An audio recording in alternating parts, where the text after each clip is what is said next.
Hello, motorsports fans, and welcome to the Bearded Garagistas podcast. We thank you for tuning in, and we could not be more excited for you to spend some time with us as we discuss what we all love, and that's motorsports. Welcome to the show. No, not really. And then you hear yourself talking, so it's like kind of weird because nobody likes to hear himself talk. Yeah, nobody likes their own voice. It's just the way it is. But yeah. So, Terrell, what's up? What's up? How you been? Good. Always a pleasure. Life's good. So I met you. Man, it's been like 2 years now. Kind of met him met you at the track, IRRA, so Roll Racing Association, International Roll Racing Association. Kicked it off, started talking about your time at Street Racing Made Safe. And when I started this podcast, I was like, man, the first person I want to interview is you. That's awesome. Yeah, you were definitely, I like the way you were receptive to like anybody who had questions. Anybody had questions about the car, the way you race, the build, anything. You were open book, let them know, and see how it goes. So I really... I thought that was something that the car culture, especially in Florida, definitely needs. Yeah, I mean, you see guys all the time, the guys that make it, and when they start small, they want to talk to everybody, but then when they get big, they don't want to. Yeah, you can barely ask them a question, and I get it. You get so many people that ask you so many questions. I can understand. Behind the scenes now, I can see that you get a lot of people, a lot of followers on Instagram, and then they're always messaging you questions about the build. And I get it. It gets out of control where you don't want to deal with it anymore. But you have to accept that because you are in a sport that some people are starting where you started, and you have to engage in those dreams because they were once yours. So as many people as comes around, sometimes it does get overwhelming. But at the same time, I look at it in a positive manner and say, hey, this is it. This is what it's all about, and this is what you dreamed of. So where were you at? Did you want someone to talk to you about it? Yeah. Yeah, for sure. Yeah, I want to go out there and talk to guys and ask them about things, but you were too embarrassed to go ask them because you weren't going to get a response. Right. So anybody comes in and talks to me, I like to talk to everybody. Yeah. So we're definitely going to get into the build later. We're going to get to like what kind of car you have, what parts you put in it, your sponsors, who brought you there. Okay. But the first thing, because I only know as far back as Street Racing Made Safe. You already had the Civic at that point. Yes, correct. I want to know, what was your first car? Like what got you into racing? What got you into building and wrenching on your own works and like getting going? Yeah, I mean, we go way back, probably I would say 1988, and I was married at the time. I had a son, and I met a gentleman named Carlos. May he rest in peace. He was a good friend of mine a long time ago, and he was a car thief. So he was a car thief. Yeah, I lived in the Bronx, and he was a car thief, and I just knew him as being this guy that always stole cars and stole things from cars, and that's how it was back then. And what did he drive? He drove a Civic. Okay. He drove a Civic, and we came real close, and I used to have every once in a while, and I was always thinking I was in a stolen car, but it was actually his. And he kept saying, "Hey, dude, man, you this one's actually mine." He says, man, you got to get a Civic. You got to get down with it. So I was like, all right, cool. So I didn't have money back then. I was working at Wendy's or a pet store or something like that, and back then minimum wage was like $4.25. I was like, I'll get that in about 10 years. I'll get to a Civic. But as people all call now, first time I got my income tax, that was actually an income tax that I really got. That was over like $43. Hey. I bought a 1988 Honda Civic from a junkyard for $1,000, and it had 242,000 miles on it. Damn, you remember the mileage on it? Yeah, I remember like yesterday because I kept seeing in this ad in this paper, and you go to these stores like newspaper stands, and they have all these car buyers guys and stuff like that. I remember those. So I go get one, spend $1 and go through trying to find the cheapest car I can find because I couldn't afford it then. And I always thought that back in the days when people owned cars and you asked how much they paid, they said, "Oh, I paid $15,000 for this car." You're like, "Shit, I don't have $15,000 in cash." I didn't know you could finance me though. Yeah. So I was like, "Oh, whatever. I'll never get that." That's funny. But my income tax time came, and I got a 1988 Honda Civic DX. It was burgundy on the outside, burgundy on the inside, no AC, no power windows, no nothing. That's and funny. that was the first Honda that I got into, just because he encouraged me to get a Honda. And still running them. Yeah. That's funny because, like, full circle, my first car was a 91 Toyota Camry. And now I'm driving a Toyota Camry. It's ironic. It just comes full circle. Yeah, it comes full circle, and you probably stay with Toyota forever. But, yeah, man, and that's how it started. And, now when I first got that car, I got the title, got the tag put on it. It was oil leaking everywhere, and I was still driving. It was a 5-speed, and I was like, hey, I'm in there. So I called my boy Carlos and said, hey, man, guess what I got? He goes, what? I said, I finally got a Civic. He goes, no fucking way. He's like, dude, come to the house right now. Come to the house right now. I'm like, all right, cool. So I go over to the house, and he opens the door. He's like, yo, come inside the house. So I go inside the house. This dude's got, like, stolen shit everywhere, all over the house. Yeah. Rims, music, everything. He goes, yo, get a set of rims, get some music we're going to put in your car. And word. That's what I started. You don't ask questions at that point. You just make it happen. I mean, that's how it was back in the days, man. Yeah. All right. Yeah, those are good times. Did you immediately, that was like right there when you put those parts on, that was it? Like you knew that was it? Yeah, I mean, I was a mini truck guy. I used to like watching magazines and, not watching magazines, but reading magazines on mini slam trucks. Truck era. Yeah, that's I used to see trucks down here and stuff like that, but race cars is what, like Hondas really drew my attention. Especially when Super Street magazine was out there. I had to get every month. Import nights and import magazines. Every magazine I had, I used to always get it and always fantasize about having one of these cars. I miss those days where like you pick up, like you waited for that next month's magazine to come out. Now you got a phone, you could literally look at whatever you want. Yeah, you used to go into the store and go check when you knew it was that fourth week coming around. You go into that magazine store or that bookstore or that newspaper stand and you keep looking for the new issue. Yeah. And that's how it really started. Yeah, I remember the first time I got published in Auto Week magazine, I was like, couldn't wait to pick up the actual physical magazine. Everyone was like, "Oh, send me the link to the website," and I'm like, "The hell with the website, man! I want to see my shit in like on paper." Yeah, of course, because the online stuff is great, but nothing beats opening a magazine. You get the man literature, you go in the bathroom, you sit down, you look at all the cars and stuff like that. You're like, dude, that's awesome. You get that stack of magazines on the back of the toilet yeah, seat. Exactly. And you read through them and you look at different people building these cars, and you want to get there one day. Yeah. And it seems so far-fetched, but it's always been in my mind. So after that Civic, what was the next car you got? That Civic, I had it for a while. I built it. It was like, back then, I guess I thought I was making like 200 horsepower. I think I was making like probably 115 horsepower on a single cam. Hey, but if it's loud, you all right. Yeah, the single cam VTEC, no straight pipe exhaust in the Bronx. That's how it was, man. If you were loud, you were fast. But hell yeah. In reality, you wasn't fast. Nah. Yeah, and we back then it was like the Hunts Point races. Okay. That's what it was. Hunts Point races in the Bronx. And for the people out there who know about Hunts Point, you know what time it is. There's some fast cars out there. That's when you know your shit was really slow. It's like you got learned real fast. Yeah, and I had that car for a while, and had some issues with it, and I didn't know anything about cars back then. I knew a lot about them, but not mechanically. Yeah. So I didn't really have the the knowledge to fix them myself to keep going. So the next car I got after that was like a '93 Honda Accord just to get to and from work.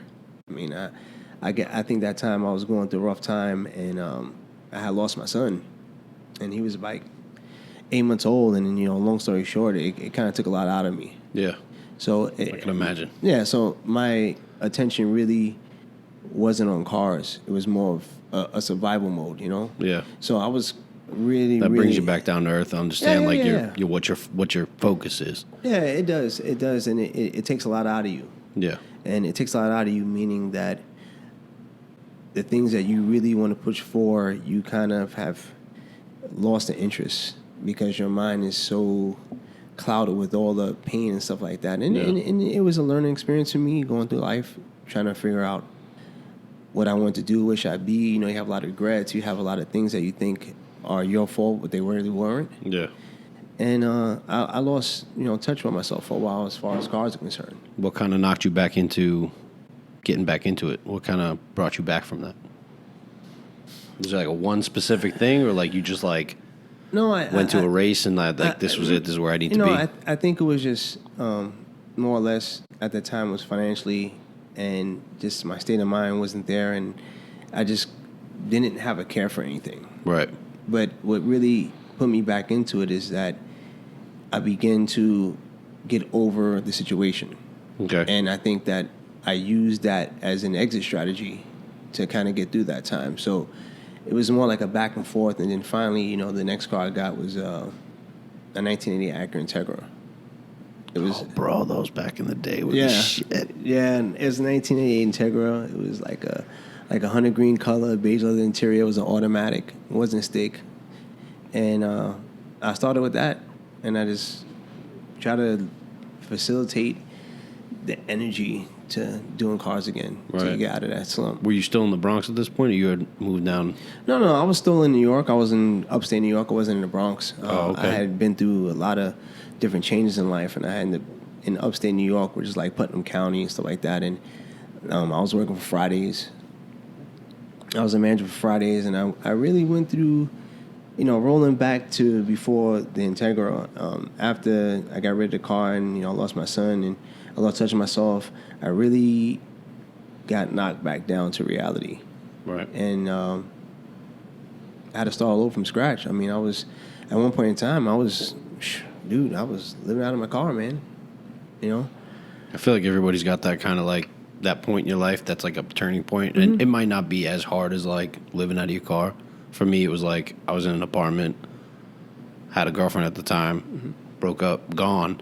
Now I'm by myself with my dog, and I could barely pay the bills. Like I was like scratching over, like, here's my rent. Yeah. What am I gonna go eat? Hey, bro, can I borrow $10 so I can go to McDonald's and like rape the dollar menu real fast? Yeah. So I think everybody's definitely got those points. But like, what brought you from New York to Florida? Because like I know you from Florida. Yeah. Which is really funny because we're both from New York. Like, I probably could have met you back then, but didn't. Yeah. But what brought you down here? I was going through so many issues with things in life, and just with my, my ex and the kids, and wanting them to have the best things, and it just wasn't a situation that I wanted them to really be in. And it was, just, you want to see your kids grow up happy, but you don't want to see your kids see all kind of things that don't make them happy. Right. So I decided to come down here. I was working on Fridays. I had told them about it. I was in a relationship at the time, and she was coming down here to go to school. And I said, hey, I think that I can support you with this, but at the same time, it was a fresh start for me. And my kids never hated me for it, and I made the decision to come down here for the right things. Right. They still had me. I think they had better lives with me not being there at that time. Right. So I came down here and started over. And Fridays helped me out. They, transferred me down here. They didn't put me right in the store. And they stood by you on that. Yeah. They were very understanding. If I go into Civic, I'd probably write a book. We'd be here for like 4 hours. But I ended up down here, and they transferred me down here, and that's how I ended up down here. When you got down here, is that when went back to the Honda Civic world? When did you get this one? No, the Dragon I got back, I'll probably say not 19. It's 2008 is when I got the Civic. Okay. 2008 is when I got the That's Civic. when that started. Yeah, that's when that started. Just putting part. Was it a stock Civic when you bought it? No, it was bone stock. Bone stock. Bone stock. To what it is now. I got it right at the time when they had that big disaster in China or Japan, when they had that big, I think they had an earthquake with tsunamis and stuff like that. Yeah. And you couldn't get any cars from out of there. You couldn't get any SIs. You couldn't get any imports. They stopped shipping all kind of cars from over there. I remember that. I got about that same, right before that happened, that's when I got it. Damn, so like for a minute you were like the hottest shit because nobody else can get one. Yeah, it was used. it was a used one. It was a 2007. I got it in 2008. I guess 2009 maybe, and it had like 43,000 miles. A young lady owned it. Daily drove it to and from school. That was it. Mm-hmm. So that car, you said 07 Honda Civic. Mm-hmm. Bought it bone stock, 43,000 miles on it. How much horsepower is it pushing now? 800. Where do you think you can get to? That's what 800 is off the dyno sheet. Like, you have proof printed out. Like, I got 800. Yeah, proof printed out. You can go to check out Fred at Derptune. You can check out and scroll down his Instagram, and you can see I'm on there several times. But one of the times you can see I'm on there, 801 horsepower. Where do you want to get to? What's the goal? Because every time I talk to you, you're like, yo, I'm putting this part on. No, Yo, man, I need that part. You want a realistic goal or you want the Superman goal? I mean, both. The last time, all right, so the last time I went to a race with you, we literally walked past the table and there was a manifold. You're like, yo, that's my next manifold. Right there. It's like, and like, when most people say that, they're like, yeah, they might get it. They might not. I know when you tell me, like, hey, I'm going to buy this, I know you're going to buy that. Like, it's plain and simple, you're going to buy it. yeah, of course, because I'm just so, man, I think that I'm so eager to meet so many goals right now at this point right now. And I'm on a mission to get there no matter what. Right. I think that I can get to probably what I really like to get to. Ultimately, yeah, everybody wants to break 1,000 horsepower.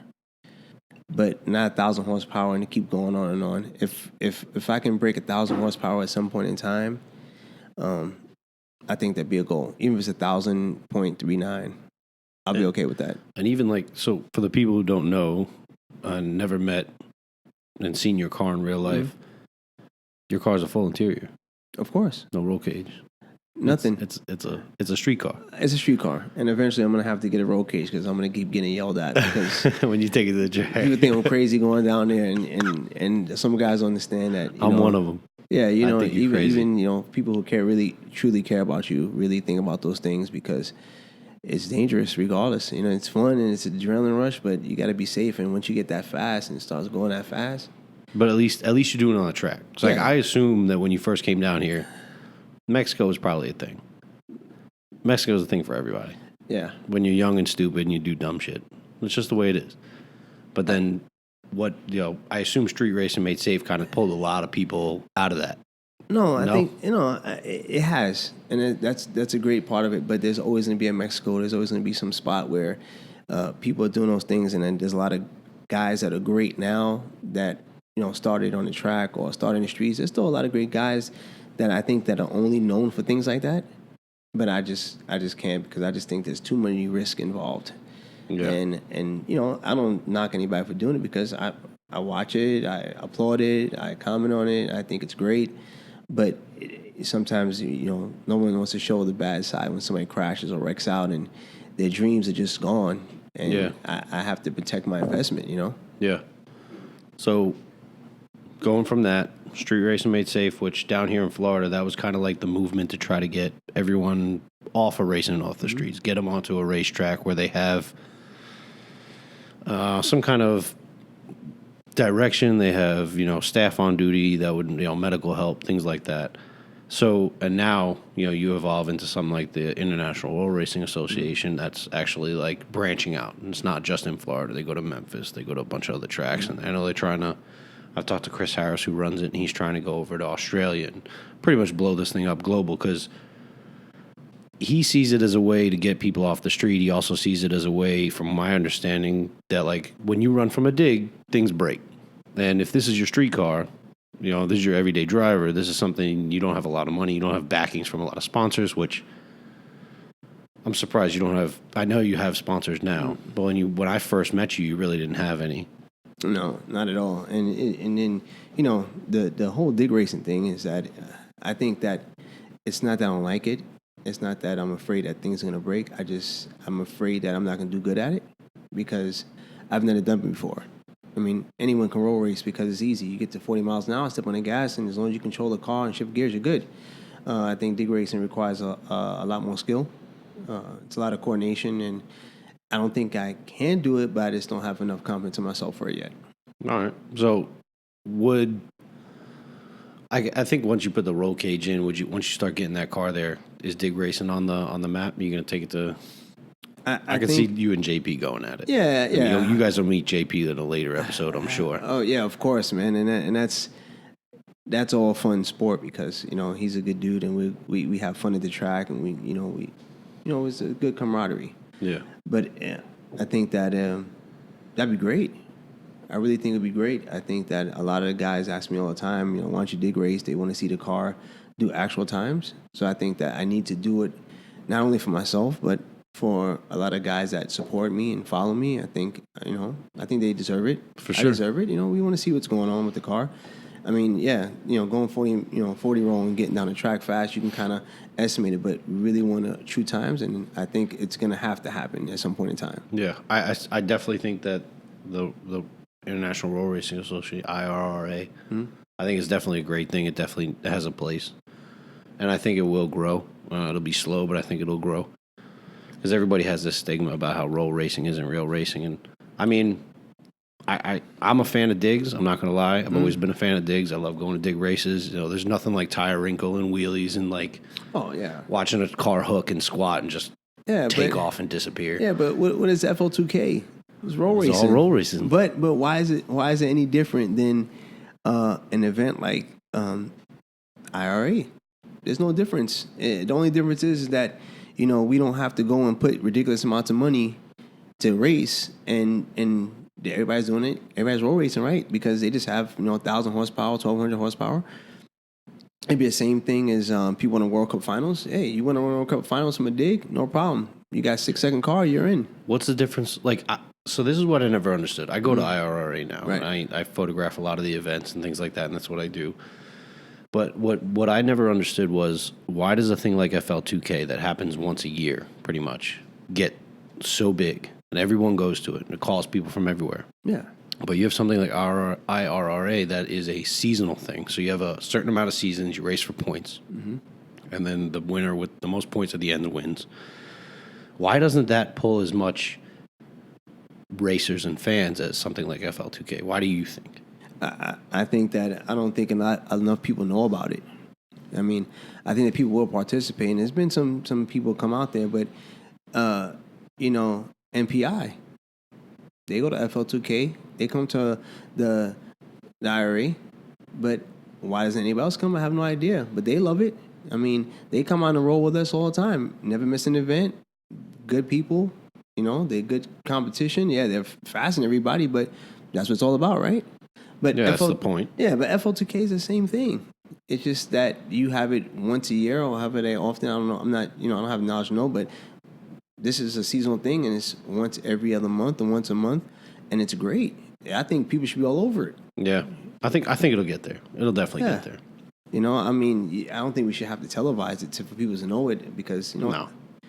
I just think that more people should know about it and try to find out what it's about. And I think you can get some of those guys out there to do it. Yeah, for sure. But once again, I think one of the main reasons now that it comes to mind is that I think people are looking at it for the financial backing. So you go to FL2K, you win FL2K, you get thousands of dollars. And that's what brings some of the tracks out. Because there's some events that I've seen in PBIR, and it's regular events like, Street Warrior, something like that. It'll be packed, but you throw an event and say there's money involved and there's big payouts, that's when everybody comes out. Yeah, everybody always comes out for the money. Yeah, I know, but I think it's got to change because it should be for the culture, and that's, I think, a lot of things that happen. People are losing touch with the culture.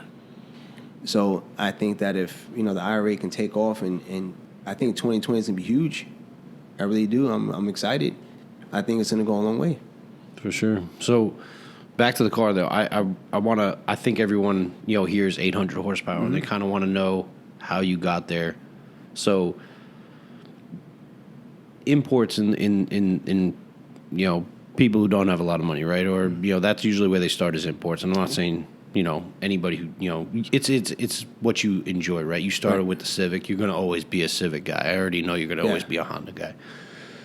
But, not just for, kids coming up and wrenching on their own cars and trying to build an 800 horsepower Civic, where did you start? What was the first thing you put into the car? What parts do you have in it now? What parts do you want to put in the future? Originally, it was going to be an all-motor car because that's the most inexpensive way to get a fast car is go all-motor because, you get with turbos, now you got to worry about transmission and stuff like that. But started an all-motor car, and it was making 280 horsepower. And I would always say I just need to get 300 all-motor. And I was working with Dirt Tune for a long time, and he's like, yeah, well, you get 300, and we got close. It was good, made the power. But then you get to an event like She Racing May Safe, and you see that top 10 list, and you're like, hey, I want to get on there. Yeah. I want to be that guy. You see somebody frustrated, man, this freaking Civic's tearing everybody up, and it's just a 4-cylinder. Yeah, all-wheel drive. Well, Yeah. back then I don't think it was. No, it wasn't back. No, oh, back then it wasn't all-wheel Back then drive. when he was consistently coming out for the Street Racing May Safe event, he was front-wheel drive. And he had a B Series motor, and he was killing everybody, man. I mean, he was just killing them. I was like, man, I want to get on that list. Something about that B Series. Yeah, I know. I was like, I want to get on that list. I want to be on that top 10, and it starts to turn in your head, and you want to be that guy that's on there that people love to come see. For sure. So, I think that's what really got into me and got me driven into like trying to get more power. So then what else did you like after you did the? No, after the old motor, I just kept asking questions. I kept getting with a Durf tune. I kept saying, man, I want to get more power. I want to get up in the 500s. And everybody says that you start, I want to get to 300. I want to get to 400 and 500. You keep going. But I started a medium number. I said, hey, it's an man, addiction. It's like tattoos. You get hooked. And then, if you get 300, 400, you think you're fast. And someone else whips you, then you need another more 100 horsepower. And then someone else whips you, and you keep going. Yeah. Until you get to that point where you're fast enough to where you don't have to be the fastest. You just want to be one of the fastest. Yeah. So, I got with Durf Tune, and he's like, yeah, man, you need to get with this guy, Straight Line Motorsports, and pick his brain a little bit. I said, yeah, well, do I have to start from scratch? I'm like on motor right now. I'm running like 12 to 5 compression. He says, no, you can run a kit on high compression. You just got to go 85. I said, all right, cool. So I got with Straight Line Motorsports and Shiv, and he's like, yeah, man, you want to put a kit on here? And we talked about it for a little while, and it was a few months in planning because it was very costly. And I saved up a little bit, save, and bought parts here and there, and then I got it with him, and he did all the fab work because I was running I still am right now. I'm running a K24 block with a K20 head, so it's a little taller inside. So he had a custom fab work, the manifold, the piping, everything. But after that, it got to 513 was like the first dyno session after I got the kit put on. It made that big of a jump. Yeah, 513. I went from like 288 to like 520. It was huge. That's crazy. It was huge. And then I think after that it just kept wanting to go more. So what do you have in there now? If somebody was like, hey, roll out a parts list, what would your parts list look like? Oh shit, man. I mean, I know you got a ton in there. And every time someone asks you a question, you want to think about what you have, but you've been through so many things and so many parts and so many different builds, you forget what you have in there. But no, it's a sleeved K24 bottom, K20 Z3 head from the same Civic. It's got turbo tough rods, JBR spec areas, 11-to-1 pistons. It's got a full Freya valve train, springs, retainers, valves, Brian Cowell stage 3 cams. It's a 67, 66 precision turbo with a, Jesus Christ, this is the problem. You always forget everything. Well, you've swapped out so many parts too, I assume. Yeah, like you put a part on, you're like, this isn't the part I need, and then you put another part on. Okay, it's got a Treston intercooler, Magnafold, 750 fuel pump. The intercooler's new, right? Yeah. You just got that one? Yeah, it's got that one because it wasn't. I wanted to get past 800, but the intercooler that I originally had on there, it wasn't enough. So Frustrate also helped me out with that, along with my sponsor, Lee Garage. They got me with Frustrate, and they took care of me and got me an intercooler because they wanted to see me go over 800 as well. Yeah, it's the way to go. Yeah, transmissions from Gear Driven. It's a 1 through 4 Gear X gears, 5th gear cut out with a cuff, full final drive, and that's what puts it together. And you mostly do all the work yourself. It's just like the engine kind of thing. I mean, the motor I had that was 520. I built that myself, and it had no problems. And eventually, it kept wearing on the sleeves and the stock sleeves because it was stock motor at the time, stock bottom. And after that, I just wanted to have that comfort zone that when I went to the dyno, it wasn't going to blow up on me. Yeah. So, that's the only thing I don't do is the motor. I prefer someone else to do it. Alex Built did it for me. But I do everything else in the car. Pull the motor and take the motor apart, break it down. Everything on the car has been done by myself. That's pretty cool. So you kind of know the ins and outs of it. Yeah, I mean, that's why, on Instagram, people think I don't follow people back. I only really, really am dedicated to following people back that are either A supporters or Agent Civics. That makes sense. Yeah, because I know about them. You know, any question they have, I've been through. I ripped that car apart from top to bottom. What are you putting in it next? Man, you know, I do have a dream. Maybe, I think all-wheel drive. Maybe at some point in time. Get out of here. I think so. Yeah. It won't be. I don't think it will be. I'm about it. Yeah, I don't think it'll be like a year. In a year's time, maybe. I'll probably say maybe 3-4 years out. Maybe I'm hoping. Are there any of those rolling around right now? All the all-wheel drives I see right now. I saw an all-wheel drive Accord at the track not too long ago. Yeah, AWOL Customs. AWOL Customs. Yes, he's gonna get that 8 seconds. You watch and see. He's another.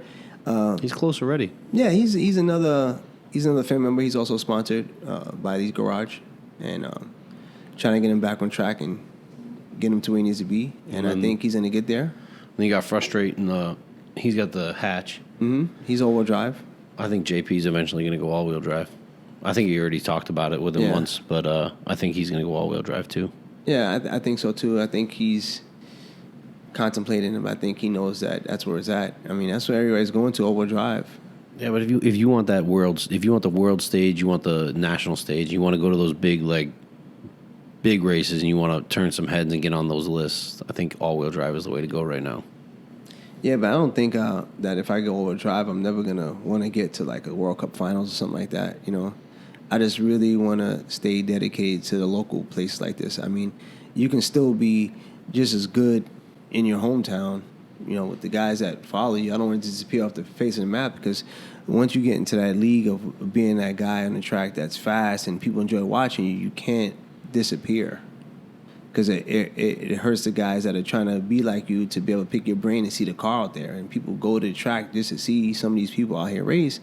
And when, you know, even as me as a fan sitting in the stands, it's a disappointment. I mean, you think, well, I'm going to go to the track. You may not have your own car, but oh man, I can't wait to see this guy race. Oh man, he's going to tear somebody up. And you get there, and the guys in the show is like, oh. See, I have the benefit of hearing that too, because when I'm in the stands and I'm taking those photographs of you guys racing on the track, I hear those people like, yo, Dragon's gonna run, Dragon's gonna do this, Dragon's gonna do that. I'm like, man, these actually follow the build, and they actually followed you to get to where you are now. Yeah, but then when you don't show up, or you can't run, or you're having some issues, it not only hurts you, but it hurts the guys that are following you. And some people are just diehard fans, man. Some people are just. I'm still amazed at how many people who have started following the build that really support the build and really like, man, I love the car and it's that. And I respond to everybody. I don't care. I give love to everybody like to give it to me. But it's very disappointing when you're looking for that guy to run, and that's who you idolize. And I used to be that guy sitting in the stands going, man, the guy frustrates fast as shit. Or Freight Train, or one of those guys like, shit, dude, even the MPI guys with the GTRs, like, man, I'm never getting a GTR, but if I can, you know, run Trapping on that list. 200 on a 40 roll. Yeah, man, I mean. Ridiculous. You know, I'll probably never get that fast, but if I can be one of those faster guys, I'll be all right. That's fucking fast. If you could turn heads in a Civic, you're fast. Yeah, and some people always tell me all the time, hey, listen, oh man, if you take that motor and put it in the hatch, oh man, that should be, you'll be much faster. You don't need to. No, it's not even that. It won't be the Dragon anymore, man. I'll just be like everybody else. you be on the train. I mean, I've seen a lot of events and there's a lot of guys out there that have show cars and stuff like that, but I've never seen a lot of 4-door Civics at the track. People say they're just too heavy and just not fast enough, but that's the whole goal, is to get that car that way. Yeah, build a car that nobody has that's unique to get to where you want it to get to. Yeah, exactly. Because if I come out here with 900 horsepower, people are like, oh shit, 900 horsepower on a 4-door, and then you look in the windows and see leather seats in there, and you're just like, take the seats out. No, I'm good. Yep, I'm good. At one point in time, I still had music in the back, man. I'm an old school dude. For real? Yeah, I had 212s in the back. God. 212s in the back, going down the track. As soon as I get that little hands down, I'll be bumping music all the way down to the end. That's awesome. It took a lot for me for somebody to convince me. My boy Joe was like, yo, take that fucking box out of there, dude. It's time to go. Take that box out of there, man. You're fucking racing now, bro. Get that box out of there. I was doing real stuff. Yeah, man. But, so I know you have a big heart for like who's coming up next and the young guys coming up next, and what kind of guidance do you give to them? Oh man, I think now that with the technology people have, do your research. Okay, don't just take the first thing you see and listen to people. Do your research and find out what is going to work for you with the budget you have, and surround yourself by people who are going to build the car right, because you can get mixed up with the wrong people, man, and spend all your money and lose everything at once and start all over. Or you can take your time, do it right, get all your parts together, pick people's brains like myself, go online, see what people are doing, and get every angle, and don't take any shortcuts. Shortcuts hurt, Save that extra like $50 and get the better part. Yes, dude, some of these guys, you rather buy a part that's $100 than the part that really is legitimate for $135. Bro, wait till you get paid next week and get the right stuff. I feel because I've been that guy, man. It's not I've been the guy to buy, the cheapest parts, but I always look for the less expensive route. I don't say cheapest, less expensive. It's a little more, positive way of talking about it. But you try to get to a lot of horsepower with as little money as possible. Right. I.e. nitrous, no tuner, just putting the spray on, going outside and running. Blowing shit up. Yeah. And that's what happens. And so try to surround yourself with good people that are willing to look out for you and not just trying to make you do things you don't want to do. Right. Because I made plenty of mistakes and try to take shortcuts and put the motor together myself and don't put the rings on right, and next thing you know, you're back to square one. So as far as we talked about the build, we talked about where you're going. You said you work with Elite Garage. Who else do you work with very closely? Elite Garage is like, those are the people who just came out of nowhere and noticed me for, I don't know who I am. I'm just an average guy with a Civic. Who am I? You got all these other guys out there. And they really, really see potential. Yeah, they see potential and they see who I am. They know that I'm out to help people like they are. They help people just like me. And out to talk to everybody. I'm friendly with everybody. I don't have any enemies. I don't shy anybody away. I talk to anybody and everybody. I mean, you see me at the track, man. Yeah. Anybody comes up and want to talk to me, yeah, come on. Yeah, 100%. You want to see, whatever. But they really went out there and pulled me in and treated me like family. And that's what really, really got me started to get to where I'm at now. I mean, they got me to the next level with this little help they have. They got me tires. I was spinning every time. Yeah, I remember that. You trying to put the power to the track and you ain't going nowhere. It was always like that, and I lost so many races like that, but I wasn't discouraged. But I was like, man, what do I do? But they got me some tires, and next thing you know, I'm out on the track, and now I'm competing with everybody else.